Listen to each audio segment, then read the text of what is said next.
काफी रात हो चुकी थी और कुणाल अकेले ही ऑफिस से घर वापस आ रहा था। रास्ते में से कोई ऑटो, कोई बस दिखाई नहीं दे रही थी।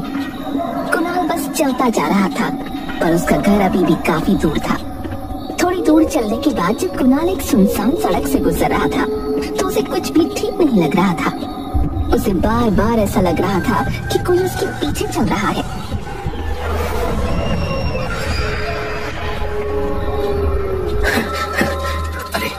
बार बार मुझे ऐसा क्यों लग रहा है जैसे मेरे पीछे कोई चल रहा हो। कुणाल अपने कदम जल्दी जल्दी बढ़ाने लगा ताकि वो जल्द से जल्द घर पहुंच सके। कुणाल को तभी अपने पीछे एक परछाई नजर आई जो कुणाल का पीछा कर रही थी। कुणाल जितनी तेजी से चल रहा था, वो परछाई भी उसके साथ उतनी तेजी से चल रही थी। अब कुणाल की हालत बहुत ही बुरी हो जाती है और वो तेज तेज भागने लगता है।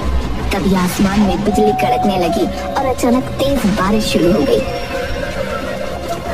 हे भगवान, ये बारिश कैसे शुरू हो गई? यहाँ तो दूर दूर तक कुछ दिखाई नहीं दे रहा और ये परछाई मेरा पीछा क्यों नहीं छोड़ रही? कुणाल उस बारिश में भागता जा रहा था और तभी अचानक एक गाड़ी से टकरा गया। गाड़ी से हड़बड़ाते हुए एक लड़की उतरी। हे भगवान, ये क्या हुआ? आप ठीक तो है ना? हाँ मैं ठीक हूँ, बस जरा सी पैर में लग गई है। आपको तो काफी लग गई है। बारिश में मुझे ठीक से दिखा नहीं और बस एकदम से आप सामने आ गए। मुझे प्लीज माफ कर देना। नहीं नहीं, कोई बात नहीं, गलती मेरी भी है। आप बताइए, आप कहाँ रहते हैं? मैं आपको आपके घर छोड़ देती हूँ। अरे नहीं नहीं, मैं खुद से चला जाऊंगा। देखिए, मेरी वजह से आपको लगी है, प्लीज बताइए, मैं आपको घर छोड़ दूंगी। कुणाल कंचन की गाड़ी में बैठ जाता है। उसके बाद वो सारी बात कंचन को बताता है, जिसे सुनकर कंचन की हालत खराब हो जाती है। हे भगवान, मुझे तो उसी रोड से होते हुए वापस जाना है। मैं अकेले इतनी रात में अब कैसे जा पाऊंगी? अगर आपको ऐतराज ना हो तो आज रात आप मेरे घर रुक सकती हो और सुबह चली जाना। वो रास्ता बहुत खतरनाक है। कंचन बहुत डरी हुई होती है। उसकी हिम्मत वापस जाने की नहीं होती। उसे कुणाल एक शरीफ लड़का लगता है, इसलिए वो उसके साथ उसके घर रुक जाती है। आप यहाँ बैठिए, मैं जरा कपड़े बदल कर आता हूँ। जी कोई बात नहीं। कुणाल अपने कपड़े बदल कर आता है और देखता है कि कंचन भी थोड़ी भीगी हुई है और ठंड से कांप रही है। मैं आपके लिए कुछ पहनने को लेकर आता हूँ, ऐसे तो आप बीमार हो जाएंगी। कुणाल अंदर से एक नाइट सूट लेकर आता है और कंचन को दे देता है। कंचन उसे पहन लेती है। वैसे एक बात पूछूं? हाँ, क्यों नहीं, पूछिए ना। अब तो शायद यहाँ अकेले रहते हैं, तो फिर ये कपड़े? ये तो बस ऐसे ही मेरी एक दोस्त के हैं। एक दिन मेरे कुछ दोस्त आए थे, तो बस उसमें से ही किसी का रह गया था ये। अच्छा। रात को कुणाल और कंचन अलग अलग कमरे में सो जाते हैं। कुणाल जब गहरी नींद में होता है तो अचानक उसकी चादर कोई खींच देता है। कुणाल हड़बड़ा कर उठ जाता है। कौन है? कौन है यहाँ? कौन है? आओ आओ कुणाल। कौन है? कौन है? सामने आओ, कौन है यहाँ? कुणाल की आवाज सुनकर जल्दी से वहाँ कंचन भागते हुए आती है और लाइट जला देती है। कुणाल पसीने में लथपथ अपने बिस्तर पर बैठा कांप रहा था। क्या हुआ? आप चिल्ला क्यों रहे थे? वो यहाँ आई थी। वो मुझे बुला रही थी, मेरे नाम से मुझे पुकार रही थी। पर कौन? कोई भी तो नहीं है यहाँ। नहीं, है वो। तुम जाओ यहाँ से और जाकर सो जाओ। मैं ठीक हूँ, तुम जाओ। कुणाल डरकर वहीं कोने में बैठा रहता है। कंचन के जाने के बाद कुणाल की नजर फर्श पर पड़ती है, जिसे देखकर उसके होश उड़ जाते हैं। फर्श पर उल्टे पैरों के निशान होते हैं। हे भगवान, ये कैसे हो सकता है? नहीं, ये सच नहीं है, ऐसा नहीं हो सकता। मैं ये किसको घर ले आया? मैं अब क्या करूं? जिससे बचकर मैं भाग रहा था, मैं उसे खुद ही अपने घर ले आया। कुणाल जल्दी से अपना फोन ढूंढने लगता है और अपने दोस्त को फोन मिलाता है, पर उसका फोन ही नहीं लगता। उसके बाद वो चुपके से अपने कमरे से निकलता है और घर से बाहर जाने की कोशिश करता है। वो तभी पाँव आगे बढ़ ही रहा होता है कि उसकी नजर रसोई में पड़ती है, जहाँ कंचन कुछ खा रही थी। कुणाल झांक कर देखता है तो उसके होश उड़ जाते हैं। कंचन बिल्ली के बच्चे को खा रही थी। हर तरफ खून फैला था। ये देखकर कुणाल वहीं का वहीं खड़ा रह जाता है और जैसे ही वो अपने पैरों को वहाँ से हिलाने की कोशिश करता है, तभी कंचन खून से लथपथ मुंह लेकर पीछे मुंडी घुमाती है। आ गए तुम? मैं कब से तुम्हारा इंतजार कर रही थी। देखो ना, मुझे कितनी भूख लग रही थी और खाने को कुछ भी नहीं था। तुमने ये बिल्ली यहाँ बैठकर दूध पी रही थी। मुझे गुस्सा आ गया और मैंने इसे ही पकड़कर खा लिया। हे भगवान, आखिर कौन हो तुम? क्यों मेरे घर आई हो? मैंने तुम्हारा क्या बिगाड़ा है? तुमने मुझे नहीं पहचाना कन्नू? तुम भूल गए मुझे? कन्नू? इस नाम से तो मुझे बस प्रिया बुलाती थी। तुम प्रिया हो? हाँ, प्रिया हूँ मैं। कैसे भूल सकते हो तुम मुझे? याद करो सब कुछ, याद करो वो दिन। क्या हुआ प्रिया? तुम इतने गुस्से में क्यों? प्लीज एक बार मेरी बात तो सुनो। नहीं सुननी मुझे तुम्हारी कोई बात। तुम कभी मेरी कोई बात सुनते हो क्या? अच्छा बाबा, अब से मैं तुम्हारी सारी बातें सुनूंगा और मानूंगा भी। देखो मैं यहीं बैठा हूँ और आज बस तुम्हारी ही सुनूंगा। देखो मेरी शादी होने वाली है, इसलिए अब मैं तुमसे बात नहीं कर सकती हूँ। देखो ये सब बेकार की बात है प्रिया। मैं तुमसे ही शादी करूंगा और अभी मेरी बड़ी बहन से पहले मेरी शादी नहीं हो सकती। तो मैं क्या करूँ? उस कनूटी अपाहिज के चक्कर में क्या मैं जिंदगी भर बैठी रहूँ? प्रिया बस करो। तुम्हारी हिम्मत कैसे हुई ये सब बोलने की? हाँ वो तो है ही मनहूस। मैं जा रही हूँ अभी के अभी, और दोबारा मुझे अपनी शक्ल मत दिखाना। हाँ जाओ, और मैं मर जाऊंगा पर कभी वापस नहीं आऊंगा।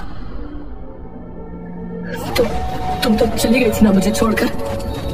हाँ गई थी, और रोड पर बारिश में खड़ी तुम्हारा इंतजार करती रही कि शायद तुम आओगे, पर नहीं, घंटों हो गए तुम नहीं आए। फिर मैंने उसी सड़क पर एक ट्रक के आगे आकर अपनी जान दे दी। क्या कह रही हो तुम? तुम्हारी वजह से मेरी मौत हुई है। मैं तब से उस सड़क पर आत्मा बनकर भटक रही हूँ। अब मैं तुझे नहीं छोड़ूंगी, तुझे भी अब मरना होगा। नहीं। कुणाल वहाँ से अपनी जान बचाकर भागता है और जैसे ही वो दरवाजे तक पहुँचता है, वैसे ही दरवाजा अपने आप बंद हो जाता है। कुणाल इधर उधर भागने लगता है, पर चारों तरफ से सारे खिड़की दरवाजे बंद हो जाते हैं। कुणाल कहीं से भी बाहर नहीं जा पा रहा होता। उसे समझ नहीं आता कि अब वो करे तो क्या करे। अब मैं तुझे यहाँ से जिंदा नहीं जाने दूंगी। कोई दरवाजा खोलो, कोई खोलो दरवाजा, बचाओ मुझे प्लीज, कोई मुझे बचाओ। बाहर से कोई दरवाजा नहीं खोलता और कंचन कुणाल की तरफ बढ़ती चली आ रही होती है। कुणाल उसके आगे हाथ जोड़ता है। मुझे छोड़ दो प्रिया, मेरी बात तो सुनो, मुझे छोड़ दो। प्रिया के सर पर खून सवार होता है तो कुणाल की गर्दन पकड़ने ही वाली होती है कि तभी कुणाल वहाँ पर रखा फूलदान उसके सर पर दे मारता है। कंचन वहीं गिर जाती है और बेहोश हो जाती है। मुझे जल्दी कुछ करना होगा, पर मैं क्या करूं? कुणाल बाहर भागने का सोचता है, पर फिर अचानक उसका ध्यान कंचन के बैग पर पड़ता है। कुणाल बैग खोलकर उसमें उसका सामान देखने लगता है। उसमें कंचन की एक फोटो मिलती है। उस फोटो में कंचन और प्रिया साथ में खड़े होते हैं। अब ये क्या है? कंचन और प्रिया एक दूसरे को जानते हैं और ये पीछे तो राहुल खड़ा है। हेलो राहुल, मैं कुणाल बोल रहा हूँ। हम सेम कॉलेज में थे, याद है? साथ में फुटबॉल खेलते थे, याद है? अरे कुणाल कैसे हो? कैसे याद किया इस वक्त? तुम कंचन को कैसे जानते हो?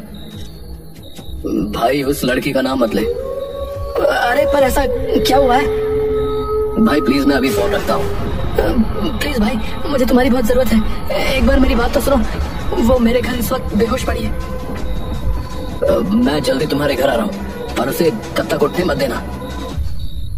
इतना सुनकर राहुल फटाफट कुणाल के घर एक बाबा को लेकर पहुँचता है। है वो चुड़ैल? अच्छा, अभी तक बेहोश है। सही है। चुड़ैल? हाँ, चुड़ैल है ये, चुड़ैल। बाबा, इसे जल्दी से कब्जे में करो, वरना अगर होश में आ गई तो किसी को नहीं छोड़ेगी। बाबा अपने तंत्र मंत्र से कंचन के चारों तरफ घेरा बना देता है। ये सब क्या हो रहा है? कौन आया है यहाँ? जल्दी से यहाँ क्यों बुलाया? ताकि इस बार मैं तेरा खेल हमेशा हमेशा के लिए खत्म कर दूं। कुछ नहीं कर पाएगा मेरा, इसको मार दूंगी मैं, मार दूंगी। तुझे जिसको मारना था मार तो दिया, अब इसको क्यों मारना चाहती है? ये सब क्या हो रहा है? तुम अभी शांत रहो, मैं तुमको सब बताऊंगा। ओम ह्रीम क्लीम स्वाहा, ओम ह्रीम क्लीम स्वाहा। मैं तुझे नहीं छोड़ूंगी, समझ गया तू? तू बचेगी तब मेरा कुछ बिगाड़ पाएगी, तू नहीं बचेगी। बाबा सिंदूर निकालकर कंचन के माथे पर मल देता है, जिससे वो बुरी तरह से चिल्लाने लगती है और फिर अचानक गायब हो जाती है। ये सब देख कुमार के होश उड़ जाते हैं। ये सब क्या हो रहा है मेरे साथ? प्लीज मुझे कुछ बताओ। शायद तुमको पता नहीं है, पर प्रिया कॉलेज में जादू टोना करती थी। क्योंकि तुम प्रिया से प्यार करते थे, इसलिए कोई भी तुमको ये बात बताने से डरता था कि कहीं तुम प्रिया को न बता दो और फिर वो जाने उसका क्या करेगी। तुम्हारे कॉलेज छोड़ने के बाद कंचन नाम की एक लड़की ने कॉलेज में एडमिशन लिया था। कंचन मुझे प्यार करने लगी थी और मुझे हासिल करने के लिए उसने प्रिया से जादू टोना सीखा और मैं उससे प्यार भी करने लगा था। पर एक रात जब मैं अचानक उसके घर पहुंचा तो मैंने उसे जादू टोना करते हुए देख लिया। मैं उसके बाद सीधा इन बाबा के पास गया, जिन्होंने मुझे उसके चंगुल से आजाद किया। कंचन मुझे वश में ना कर सकी, इसलिए उसने आत्महत्या कर ली। उसके कुछ दिन बाद हमने ये खबर सुनी कि प्रिया की भी मौत हो गई है और उसे उस कंचन ने ही मारा था। वो अपना प्यार ना हासिल कर सकी, इसलिए उसने प्रिया को भी मार डाला ताकि उसे भी उसका प्यार ना मिले। हे भगवान, तभी ये कंचन मेरे बारे में इतना जानती थी कि उस रात क्या हुआ। उसने मुझे बोला कि उस रात जब मेरा और उसका झगड़ा हुआ तो उसने ट्रक के आगे आकर आत्महत्या कर ली। प्रिया की मौत ट्रक के आगे आकर नहीं, बल्कि छत से कूदकर हुई थी। प्रिया का दिमाग अपने वश में नहीं था। कुछ दिनों से वो अजीब हरकतें करने लगी थी और रात को चिल्लाकर उठ जाती थी। जब हम उसके घर गए तो उसकी माँ ने बताया कि उसे कंचन दिखाई देती थी। प्रिया की मौत कब हुई थी? 30 जून को। क्यों, क्या हुआ? अरे, प्रिया आखिरी बार मुझसे 1 जुलाई को मिली थी, जब वो मेरे घर आई थी और आते ही बस मुझसे लड़ने लगी। मतलब जो मेरे घर आई थी वो प्रिया थी नहीं। हे भगवान, मतलब वो कंचन ही थी। प्रिया, प्रिया, प्रिया, मुझे माफ कर देना प्रिया। जो हुआ बुरा हुआ, पर तुम उसके लिए क्यों रो रहे हो?